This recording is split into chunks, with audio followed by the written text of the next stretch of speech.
Good afternoon, Prof. Rensburg. Could you please introduce yourself? Yes, my name is Rensburg. I'm presently the administrator at Vaal University of Technology. I took office mid-August following the interim report of the independent assessors into the state of the university. The Minister of Higher Education, Training and Science and Technology at the time took the view that the situation required urgent intervention, and I then accepted appointment. Previously I also served as Vice Chancellor at the University of Johannesburg from 2006 to 2017. Now that the assessor's report has been gazetted, what will be the process going forward? So, in terms of the legislation, the next step is for the administrator to review each of the recommendations to independently arrive at a view, and then within a predetermined time to sit down with the Minister of Higher Education, Science and Technology in order to make those recommendations to the Minister and to finalize those. The Minister has given the administrator, that's myself, 30 days with effect from the 28th of January, and so by the end of February I will have then done so and provided the Minister with my recommendations. Tell us, since your appointment, has anything happened at VUT? Yes, indeed, quite a bit has happened, and I can just point out to some of these. The first step was to sit down with the former Vice Chancellor, Professor Zide. The upshot of that conversation was that Professor Zide then took special leave and then retired from the university at the end of December of last year. There were also a range of other challenges in management. One of the perennial difficulties that I found has been the range of acting positions and vacant positions, a number of staff, senior staff, on long-term suspension. And so the second task was then to deal with that situation.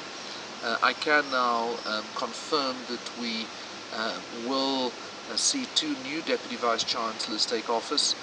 That's for teaching and learning and student support on the one hand, and for research, innovation and tech transfer on the other hand. They will take office from the 1st of April.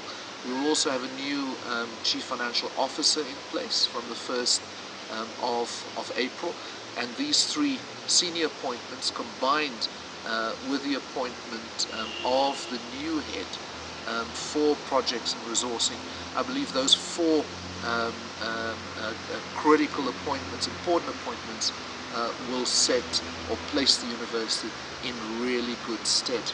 There are a number of other things also that we have done, basic governance things, such as putting in place performance management system, so that we can have colleagues commit and have colleagues actually implement, and so that there is consequence management as well. A big challenge that I found at the university was the multiple layers of management structures, and that these management structures were deeply entrenched in the factions, and the factions had captured these management structures. And so the first thing in that regard was then to clarify roles and responsibilities of the different structures, the management committee, the executive management committee, and so on and so forth. And so a range of actions then in respect of cleaning up and clarifying roles and responsibilities, duties, accountability, performance, consequence management, bringing to an end upward management, pervasive upward management in the institution, so that everybody knows exactly their roles and responsibilities. A number of other actions have also been taken. I just want to draw attention to some of these. So, for example, disciplinary actions. have been initiated against all of those members of staff who have been identified or fingered for fraud and corruption as a consequence of the range of investigations that the university had initiated. Basic things such as approving the university strategic plan, was done and completed, and now we have in place catalytic initiatives and performance agreements to fast-track implementation of that strategic plan. We've appointed internal and external auditors, and an internal audit plan has been reviewed and approved, and that internal audit plan is now being implemented. And so a range of initiatives ranging from senior leadership and managerial positions, vacancies, suspensions, clarifying roles and responsibilities, putting in place performance agreements and a performance management system, holding colleagues accountable, making clear that there will be consequences for failing to rise to the occasion, clarifying the various management decision structures. These have all been given attention.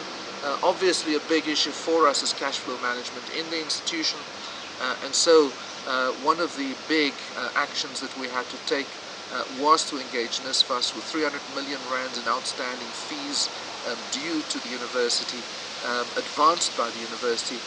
We were able to finalize that matter by the middle of December of last year, and the funds have been subsequently transferred, and thus improving our cash flow position in the institution.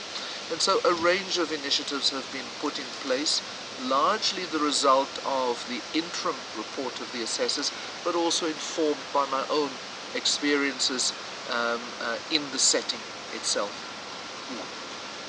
Since you've been on board at VUT, how has the VUT community responded to your leadership? Well, I think on the one hand the response has been extremely positive and encouraging. Colleagues in the university are sick and tired of the institution perennially going into administration. This is the third time the university goes into administration. The difference this time is that it is no 6-month quick and dirty job. This is a 24-month job in which our task is to go root and branch. That means that we are going to, for example, by the end of February, complete a process in which each one of the colleagues sitting in levels 1 through to 6 in the institution will have gone through a review with the administrator, in which my job is to assess competence, commitment, dynamism, and the work done since I have joined the university in the middle of August last year. And there will be some changes as a consequence of those engagements. And so on the one hand, yes, great appreciation. It is time to stop the rot. It's time to go deeper than previous administrations have gone. And so yes, we will tackle the governance issues. We will put in place, with the minister's concurrence, a new, smaller, competent, committed and effective governance body, who will, with the support of the administrator, towards the beginning of next year, by June at least, at the latest next year, will have put in place a new Vice-Chancellor as well. So the answer to that question is warm welcome, but it's clear that a number of people have already begun to run, as some will say, like rats out of the institution, because we're going to go deep, and we're going to root out corruption and fraud and factions in the institution. In closing, is there anything that you want to convey to the VUT community in closing? My message is simple. When we put our shoulders to the wheel together, impossible is nothing. And I have every belief that this fine institution will, in the next decade, become one of Africa's great institutions. It will require collective effort. It will require dedication.